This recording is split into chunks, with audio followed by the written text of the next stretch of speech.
Welcome students. இந்த வீடியோவில் நம்ம என்ன பார்க்க போகிறோம் அப்படின்னா 11th ஸ்டாண்டர்ட் அக்கௌண்டன்சிக்கான ஒரு முக்கியமான வீடியோ தான். நிறைய மாணவர்கள் பார்த்திங்கன்னா நம்மளுடைய யூடியூப் சேனலில் என்ன கமெண்ட் பண்ணுறாங்கன்னா, சார் நீங்கள் 11th வந்துட்டு வீடியோஸ் அப்லோட் பண்ணுங்கள் அப்படின்னு சொல்லி கேட்டிருந்தாங்க. அதில் குறிப்பிட்ட ஒரு சில மாணவர்கள் சொன்னது என்னென்னா, ஒவ்வொரு சாப்டர்லேயும் வந்துட்டு முக்கியமானது என்ன சார் அப்படின்னு அப்டேட் பண்ண சொல்லியிருந்தாங்க. ஸோ அதுதான் நான் இந்த வீடியோவில் அப்டேட் பண்ண போகிறேன். ஸோ நம்ம பப்ளிக் எக்ஸாமினேஷனுக்கு ஒவ்வொரு சாப்டர்லேருந்து என்னென்னலாம் நீங்கள் முக்கியமாக அதிகமாக கான்சன்ட்ரேட் பண்ணி படிக்கணும் அப்படிங்கிறத நான் கிளியராக சொல்ல போகிறேன். என்னுடைய ஓல்டு வீடியோஸ்லாம் நீங்கள் பார்த்துருந்தீங்க அப்படின்னா உங்களுக்கு தெரிஞ்சிருக்கும். இம்பார்ட்டண்ட் சம்ஸ், இம்பார்ட்டண்ட் தியரிலாம் நான் அப்லோட் பண்ணியிருப்பேன். அது எல்லாமே பார்த்திங்கன்னா அது மட்டும் படிக்கணும் அப்படிங்கிறது கிடையாது. எல்லாத்த விட அந்த இம்பார்ட்டன்ட் சம்ஸ் அண்ட் இம்பார்ட்டன்ட் தியரியை அதிக கான்சன்ட்ரேட் பண்ணி நீங்கள் படிக்கணும். அதுதான் முக்கியமான பாயிண்ட்டு. இப்போ நான் சொல்லக்கூடிய சாப்டர் வைஸுமே பார்த்தீங்கன்னா அதே இம்பார்ட்டன்ட் தான். ஒவ்வொரு சாப்டர் வைஸும் என்னென்னலாம் வந்துட்டு நீங்கள் முக்கியமாக படிக்கணும். இப்போ வந்து சார் நான் பாஸ் ஆனால் போதும் அப்படின்னு நினச்சிங்கன்னா இதில் நான் சொல்லக்கூடியதை மட்டும் நீங்கள் பார்த்தாலே போதும். அதே மாதிரியே நிறைய தனித்தேர்வர்கள், ப்ரைவேட் கேண்டிடேட் வந்துட்டு கேட்குறீங்க, சார் 11th நான் ஜஸ்ட்டு பாஸ் ஆனால் போதும், நம்மளுடைய ஸ்டேட் போர்ட் சிலபஸில் நான் ஜஸ்ட்டு பாஸ் ஆனால் போதும், நான் என்னென்ன மாதிரி படிக்கணும் அப்படின்னு கேட்டிருக்கீங்க. நம்மளுடைய மாணவர்களுக்காகவும் தனித்தேர்வர்களுக்காகவும் நான் வந்து இந்த வீடியோ ஒரே தான் நான் அப்லோட் பண்ணுறேன். 2 பேரும் நீங்கள் பார்த்துக்கோங்க. டெஃபினட்டாக உங்களுக்கு ரொம்ப யூஸ் ஆகும். ஃபர்தராக உங்களுக்கு டவுட்ஸ் இருந்துச்சு அப்படின்னா கீழே கமெண்ட் பண்ணுங்கள். அதையும் எக்ஸ்பிளைன் பண்ணி நான் உங்களுக்கு என்ன பண்ணுறேன்னா குயிக்காக ரிப்ளை கொடுக்குறேன். ஆர்எல்ஸ் உங்களுக்கு நான் வீடியோவாகவும் கூட என்ன பண்ணுறேன்னா அப்லோட் பண்ணுறேன். சரிங்களா? ரைட்ஸ். ஸோ டோட்டலி பார்த்தீங்கன்னா நம்ம அக்கௌண்டன்சியில் டோட்டலாக 14 சாப்டர் நமக்கு இருக்குது. 11th ஸ்டாண்டர்டை பொறுத்த வரைக்கும் 14 சாப்டர் நமக்கு இருக்குது.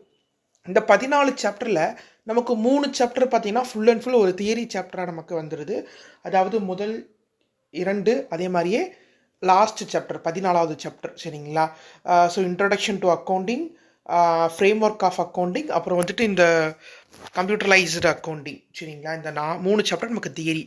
அப்போ வந்து பார்த்தீங்கன்னா இந்த 3rd ஒன்லேருந்து நீங்கள் 13th வரை மட்டும்தான் என்ன பண்ண போகிறீங்க, சம்ஸ் நீங்கள் கிளியராக பார்க்குற மாதிரி இருக்கும். அதே மாதிரியே வந்து பார்த்திங்கன்னா ஃபஸ்ட்டு 2 சாப்டர்லேயும் நமக்கு சம்ஸ் கிடையாது, 14th சாப்டர்லேயும் நமக்கு சம்ஸ் கிடையாது. சரிங்களா? இப்போது ஃபஸ்ட்டு சாப்டரை பொறுத்தளவு நீங்கள் என்ன பண்ணணும் அப்படின்னா கண்டிப்பாக அந்த சாப்டர் இருக்கக்கூடிய எல்லா தியரியுமே நீங்கள் படிக்கணும். சரிங்களா? அந்த 3 சாப்டர் தியரி கொடுத்துருக்காங்க அப்படிங்கிறத நீங்கள் இந்த 3 சாப்டருமே என்ன பண்ணுங்கள், நல்லாவே ஸ்டடி பண்ணுங்கள். ரைட்ஸ். அப்போ தியரியிலேயே உங்களுக்கு என்ன ஆயினா இந்த 3 சாப்டர் உங்களுக்கு என்ன ஆயினா கவர் ஆகி முடிஞ்சிருது.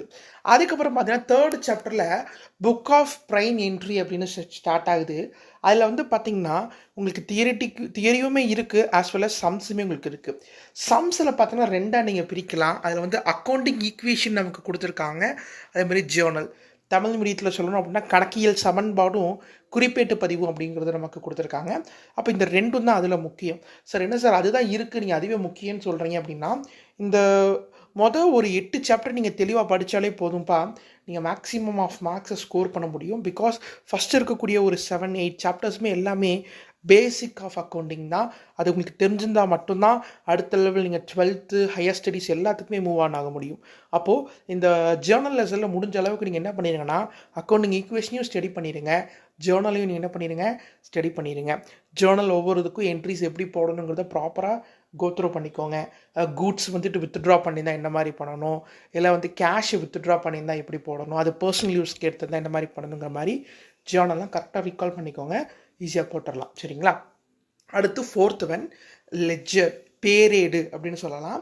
இந்த லெட்ஜர் சாப்டரில் பார்த்தீங்க அப்படின்னா நமக்கு 2 விதமான லெட்ஜர் இருக்குது, as well as direct ledger அப்படின்னு ஒரு டாபிக் வருது, அப்புறம் ஜேர்னல் போட்டு லெட்ஜர் போகிறது வருது. டைரக்ட் லெட்ஜர் கேட்டாங்கன்னா நீங்கள் என்ன பண்ணுங்கன்னா வந்து நீங்கள் ஜேர்னல் போடக்கூடாது, அங்கே டைரக்ட் லெட்ஜர் தான் போடணும். ரஃப் ஷீட்டில் என்ன பண்ணிக்கோங்கன்னா ஜேர்னலை ஷார்ட்டாக எழுதிக்கோங்க. ஃபார் எக்ஸாம்பிள் இப்போ ரெண்ட் பெய்டு அப்படின்னா நீங்கள் சும்மா rent account to cash account அந்த மாதிரி கூட எழுதி வச்சுட்டு லெட்ஜர் போட்டுட்டு கூட இந்த ஜேர்னலை நீங்கள் எரேஸ் பண்ணிடலாம். ஸோ டைரக்ட் லெட்ஜருக்கு பார்த்தீங்கன்னா நீங்கள் லெட்ஜர் மட்டும்தான் போடணுங்கிறது ஞாபகம் வச்சுக்கோங்க. ஜேர்னல் போட்டு லெட்ஜர் போடணும்னா பார்த்துக்கோங்க. டைரக்ட் லெட்ஜர் நிறைய டைம் கேட்க சான்சஸ் இருக்குது, அதை நீங்கள் நல்லாவே பார்த்துக்கோங்க சாப்டர் 4ல். சரிங்களா? சாப்டர் 5 ரொம்ப ஈஸி, ட்ரையல் பேலன்ஸ். பட் நிறைய மாணவர்கள் அதில் என்ன குழப்பிடுவீங்கன்னா டெபிட்டில் போட வேண்டியது கிரெடிட்டில் போட்டுருவீங்க, கிரெடிட்டில் போடுறதை டெபிட்டில் போட்டுருவீங்க. நல்லா ப்ராக்டிஸ் பண்ணுங்கள். எது டெபிட்டில் வரும் எது கிரெடிட்டில் வருங்கிறது நல்லா ப்ராக்டிஸ் பண்ணுங்கள்.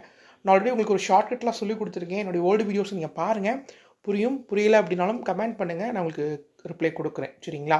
ஸோ ட்ரையல் பேலன்ஸில் பார்த்தீங்கன்னா உங்களுக்கு 3 லெவலாக புரியும். ஒன்று பேசிக் லெவலாக போட்டு டேலி பண்ணுறது, இன்னொன்று சஸ்பென்ஸ் அக்கௌண்ட் வைக்கிறது, இன்னொன்று ரெக்டிஃபை பண்ணுறது. அதாவது அவங்களே பார்த்தீங்கன்னா கொலாப்ஸ் பண்ணி கொடுத்துருப்பாங்க, நம்ம ரீட்ராஃப்ட் பண்ணி டேலி பண்ணி காட்டணும். இந்த 3 லெவல் இருக்குது. அதில் சஸ்பென்ஸு அதை கொஞ்சம் பார்த்துக்கோங்க. அதே மாதிரியே தப்பாக கொடுத்து கரெக்ட் பண்ணுறது அதையும் நீங்கள் பார்த்துக்கோங்க. இந்த 5th சாப்டரை பொறுத்தளவு நீங்கள் எது எங்கே வரும்னு தெரிஞ்சிட்டாலே போதும். இந்த சஸ்பென்ஸும் உங்களுக்கு ஈஸியாயிரும், ரீட்ராஃப்ட் பண்ணுறது ஈஸியாயிரும், இல்லை பேசிக் சம்ஸ் கொடுத்தாலும் நீங்கள் ஈஸியாக போட்டுக்கலாம். சரிங்களா? ட்ரையல் பேலன்ஸை பொறுத்தளவு அதுதான் உங்களுக்கு முக்கியமான பாயிண்ட்டு. அடுத்து சப்சிடரி புக் 1. சப்சிடரி புக் 1ல் பார்த்தீங்கன்னா நமக்கு முக்கியமாக வரக்கூடிய book purchase book, sales book, purchase return, sales return. இந்த 4 புக் தான் நமக்கு வருது. சரிங்களா? ஸோ இந்த 4 புக்கில் பார்த்தீங்கன்னா நீங்கள் என்ன பண்ணணும், தமிழில் சொல்லணும்னா கொள்முதல் ஏடு, விற்பனை ஏடு, கொள்முதல் திருப்பம், விற்பனை திருப்ப ஏடு, அந்த இதெல்லாம் நமக்கு இருக்கும். ஸோ இந்த 4 ஃபார்மேட்டை தெளிவாக பார்த்துக்கோங்க. தென் இந்த 4 இதுக்குமே லெட்ஜர் போட்டு போடுற மாதிரிலாம் இருக்கும். லெட்ஜர் போட்டு போடுற மாதிரி நீங்கள் பார்க்க முடியலாட்டி கூட நோ இஷ்யூ. நான் சொல்கிறது சார் எனக்கு ஒரு ஆவரேஜ் மார்க் வாங்கினா போதும்னு நினைக்கிறவங்க நான் சொல்கிறத ஃபாலோ பண்ணுங்கள். சென்டம் வாங்கணும்னு நினைக்கிறவங்க எல்லாமே கோத்ரூ பண்ணணும், பார்த்துக்கோங்க. சரிங்களா? இப்போது சப்சிடரி புக் 1 நீங்கள் ஃபுல்லாக ஸ்கிப் பண்ணாமல் பர்ச்சேஸ் புக் எப்படி ப்ரிப்பேர் பண்ணணும், சேல்ஸ் புக் எப்படி ப்ரிப்பேர் பண்ணணும், பர்ச்சேஸ் ரிட்டன் எப்படி ப்ரிப்பேர் பண்ணணும், சேல்ஸ் ரிட்டன் எப்படி ப்ரிப்பேர் பண்ணணுங்கிறது மட்டும் பார்த்துட்டிங்கனாலே போதும். கண்டிப்பாக ஒரு சில சம்ஸ் என்ன பண்ணிடலாம்னா அட்டென்ட் பண்ணிட முடியும். சரிங்களா? அது சாப்டர் 6ல். சாப்டர் 7ல் பார்த்தீங்கன்னா நமக்கு கேஷ் புக்கில் சிங்கிள் காலம், டபுள் காலம், ட்ரிபிள் காலம், அதாவது பெட்டி கேஷ்மே வருது. டோட்டலாக நமக்கு மொத்தமாக 4 மெத்தட் அதில் நமக்கு ஃபாலோ ஆகுது. அதை பெட்டி கேஷ் நல்லா பார்த்துக்கோங்கப்பா. ஏன்னா பெட்டி கேஷ் பார்த்தீங்கன்னா உங்களுக்கு 5 மார்க்ஸில் கண்டிப்பாக கேட்குறதுக்கு சான்சஸ் இருக்குது. அதே மாதிரி சிங்கிள் காலம், டபுள் காலம், ட்ரிபிள் காலம். ட்ரிபிள் காலம் கொஞ்சம் உங்களுக்கு குழப்பற மாதிரி இருக்கும், ஏன்னா அதில் கான்ட்ரா யூஸ் பண்ணி நம்ம போடுற மாதிரி வரும். நீங்கள் சிங்கிள் காலம் அண்ட் டபுள் காலம் பார்த்துக்கோங்க. சரிங்களா? ஸோ ஸ்லோ லேர்னர்ஸாக இருக்கிறவங்க சிங்கிள் காலமும் டபுள் காலமும் என்ன பண்ணிக்கோங்க, நீங்கள் பார்த்துக்கலாம். சரிங்களா? ரைட். 7th சாப்டரில் சிங்கிள் காலம், டபுள் காலம், அடுத்து பார்த்தீங்கன்னா பெட்டி கேஷ், அது மட்டும் பார்த்துக்கோங்க. சரிங்களா? ரைட். பிஆர்எஸ் பொறுத்தளவு கொஞ்சம் நிறைய மாணவர்களுக்கு குழப்பற மாதிரி இருக்கும். பட் அது ரொம்ப ஈஸியான ஒரு சாப்டர் தான். பட் இந்த ப்ளஸ் எதில் போடணும், மைனஸ் எது போடணும், செக் டெபாசிட் பண்ணியிருப்பாங்க பட் நாட் அட் கிரெடிட்டட்னு போட்டிருப்பாங்க, செக் இஷ்யூ பண்ணியிருப்பாங்க பட் நாட் அட் டெபிட்டட்னு இருக்கும். அதில் என்ன பண்ணணும் உங்களுக்கு குழப்பற மாதிரி இருக்கும். முடிஞ்சால் அந்த சாப்டரை நல்லா படிங்க.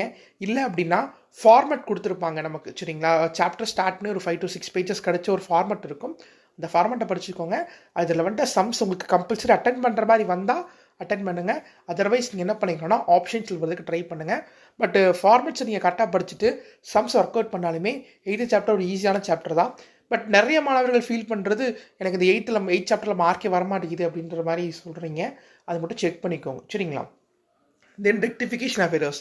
ரெக்டிஃபிகேஷன் ஆஃப் எரர்ஸுமே இந்த ஓவர் டிராஃப்ட், அண்டர் டிராஃப்ட், அதேமாதிரி before preparing trial balance, after preparing trial பேலன்ஸ்ன்ற மாதிரி நமக்கு வரும். இப்போ ரெக்டிஃபிகேஷன் ஆஃப் எரரை பொறுத்தளவு நீங்கள் ரெக்டிஃபைங் என்ட்ரி, அட்ஜஸ்டிங் என்ட்ரி, அதுக்கப்புறம் பார்த்தீங்கன்னா கரெக்ட் என்ட்ரி, அந்த மாதிரிலாம் நீங்கள் போடுற மாதிரி வரும். பட் நான் என்ன சொல்கிறேன்னா அந்த ஓவர் காஸ்ட், அண்டர் காஸ்ட், அதே மாதிரி எக்ஸஸ், மோர், சரிங்களா, லெஸ் அப்படின்னு சொல்லிலாம் நமக்கு இருக்கும். சரிங்களா? ஷார்ட்டேஜ் லெஸ் அந்த மாதிரிலாம் நமக்கு கொடுத்துருப்பாங்க. ஸோ அந்த மாதிரி இருக்கக்கூடியதை பார்த்துக்கோங்க. கண்டிப்பாக 2 மார்க் அண்ட் 3 மார்க்கில் கேட்பாங்க. சாப்டர் 9. ஓகேங்களா?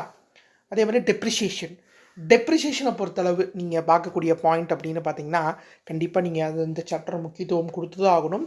ஸ்ட்ரெயிட் லைன், ரிட்டன் டவுன் இருக்குது. ஏதோ ஒன்று கூட நீங்கள் தெளிவாக பார்த்துக்கோங்க. பேசிக்காக amount of depreciation, rate of depreciation கண்டுபிடிக்கிறதையும் பார்த்து வச்சுக்கோங்க. சரிங்களா? தென் 11th சாப்டர் ரொம்ப முக்கியமான சாப்டர், ஈஸியான சாப்டர், கம்மியான சம் தான் இருக்குது. அது கேபிட்டலாக ரெவன்யூவான்னு பார்க்க போகிறோம். நிறைய பேர் பண்ணக்கூடிய மிஸ்டேக் கேபிட்டல் எக்ஸ்பெண்டிச்சர்னு எழுதாமல் வெறும் கேபிட்டல் எழுதிடுவீங்க, இல்லை கேபிட்டல் ரிசிப்ட்னு எழுதாமல் வெறும் கேபிட்டல் எழுதிடுவீங்க. அப்படி எழுதக்கூடாது. கண்டிப்பாக அது எக்ஸ்பெண்டிச்சரா இல்லை பேமெண்ட்டா, இன்கம்மா அப்படிங்கிறத நீங்கள் கண்டிப்பாக சொல்லணும். சரிங்களா? அதே மாதிரி தான் ரெவன்யூ ரெசிப்டா, ரெவன்யூ எக்ஸ்பெண்டிச்சராங்கிறத சொல்லணும். 11th சாப்டர் கம்பல்சரி பார்த்துக்கோங்க. ஒரு 10 மார்க்னாச்சும் கொஷின் அதில் வந்துடும். பிகாஸ் ஒரு 1 மார்க், 2 மார்க், 3 மார்க் எல்லாமே கால்குலேட் பண்ணால் கூட 10 மார்க்ஸ்க்கான கொஷின் கேட்கலாம். சரிங்களா? அடுத்து final accounts 1 and 2. Final accounts of sole proprietor 1, final accounts of sole proprietor 2. இந்த final accounts of sole proprietor 1 நீங்கள் தெளிவாக பார்த்துட்டிங்கன்னா டூ ஈஸி. ஏன்னா 1ல் நீங்கள் என்ன பண்ணுறீங்க, ட்ரேடிங் அக்கௌண்ட் எப்படி போடணும், ப்ராஃபிட் அண்ட் லாஸ் அக்கௌண்ட் எப்படி போடணும், பேலன்ஸ் ஷீட் எப்படி போடணும்னு சொல்லி ஐடென்டிஃபை பண்ணி படிப்பீங்க. அதை வச்சு வித் அட்ஜஸ்ட்மெண்ட்டோட இந்த final accounts of sole proprietor 2ல நம்ம என்ன பண்ணுவோம், ஸ்டடி பண்ணுவோம். அதனால நீங்கள் அந்த 12th சாப்டர் தெளிவாக படிங்க. ஏன்னா கண்டிப்பாக final accounts of sole proprietor 1 and 2லேருந்து 5 மார்க்ஸ்லேயோ 3 மார்க்ஸ்லேயோ சம் கேட்க தான் போகிறாங்க. கேட்காம இருக்க போகிறது கிடையாது. ஃபார்மெட்டை பார்த்துக்கோங்க. ஃபார்மெட் தான் முக்கியம். இதில் நீங்கள் மக்கப் பண்ணுறதுக்கு வேலை கிடையாது. எது டெபிட் எது கிரெடிட் நீங்கள் பார்க்கணும். சம்ஸ் நல்லா ஒர்க் அவுட் பண்ணி பாருங்கள். சார் ஒர்க் அவுட் பண்ணி பார்த்தாலும் எனக்கு ஞாபகம் இல்லை அப்படின்னா பார்த்து எழுதுங்க. ரிப்பீட்டடாக அதை ஒர்க் அவுட் பண்ணி பாருங்கள். ரிப்பீட்டடாக பார்த்து கூட எழுதி பாருங்கள். ஃபார்மெட் கண்டிப்பாக ஞாபகம் வரும். அதை வச்சு நீங்கள் மூவ் பண்ணிக்கலாம். சரிங்களா? 14th as usual theory. இதுதான் நான் உங்களுக்கு சொல்லக்கூடிய பாயிண்ட்டு. இப்போ இந்த 14 சாப்டரில் 1 மார்க்ஸை முடிச்சிடுறீங்க. First 3 chapter first 2 chapter last ஒரு சாப்டருடைய தியரி முடிச்சிடுறீங்க. அப்போ மித்த சாப்டர் தியரிலாம் தேவையில்லையா சார்னு கேட்டிங்கன்னா, மித்த சாப்டர் நீங்கள் வந்துட்டு டெஃபனிஷனாக இருக்கக்கூடியது, அதே மாதிரி பார்த்தீங்கன்னா இப்போ ஃபியூச்சர்ஸு ஈஸியாக இருக்கக்கூடிய தியரிஸ்லாம் படிச்சுக்கோங்க. கண்டிப்பாக கேட்பாங்க. இப்போது what is mean by depreciation ஒரு கொஷின் கேட்கலாம். சரிங்களா? சப்சிடி புக்கில் என்னென்ன புக்ஸ் எல்லாம் வருதுன்னு கூட ஒரு கொஷின் கேட்கலாம். அதனால் அதுலேயுமே பார்த்துக்கோங்க. நான் அதுக்கு தனியாக கூட உங்களுக்கு ஒரு வீடியோஸ் கொடுக்குறேன். தியரிஸை நீங்கள் எப்படி செலக்ட் பண்ணி படிக்கணும் அப்படிங்கிறத. உங்களுக்கு அது நீடட் இருந்துச்சுன்னா எனக்கு கண்டிப்பாக இந்த வீடியோவில் கமெண்ட் பண்ணுங்கள். டெஃபினட்டாக நான் உங்களுக்கு என்ன பண்ணுறேன்னா வீடியோவை உங்களுக்கு அப்லோட் பண்ணுறேன். ஓகேங்களா? ஸோ ஃபர்தராக உங்களுக்கு வேறு ஏதாவது டவுட் இருந்தாலும் என்கிட்ட கேளுங்க. இப்போ இந்த வீடியோ வந்து பார்த்தீங்கன்னா ஒரு ஆவரேஜ் மார்க்ஸ் ஸ்கோர் பண்ணுறதுக்கு முக்கியமாக நீங்கள் படிக்கக்கூடிய டாபிக்ஸை தான் நான் சொல்லியிருக்கேன். ஸோ சென்டம் மார்க்ஸ் ஸ்கோர் பண்ணுறவங்க என்னென்ன மாதிரிலாம் கான்சன்ட்ரேட் பண்ணணும்னு சொல்லிட்டு 11th தனியாக ஒரு செப்பரேட்டாக ஒரு வீடியோஸ் நான் அப்லோட் பண்ணுறேன்.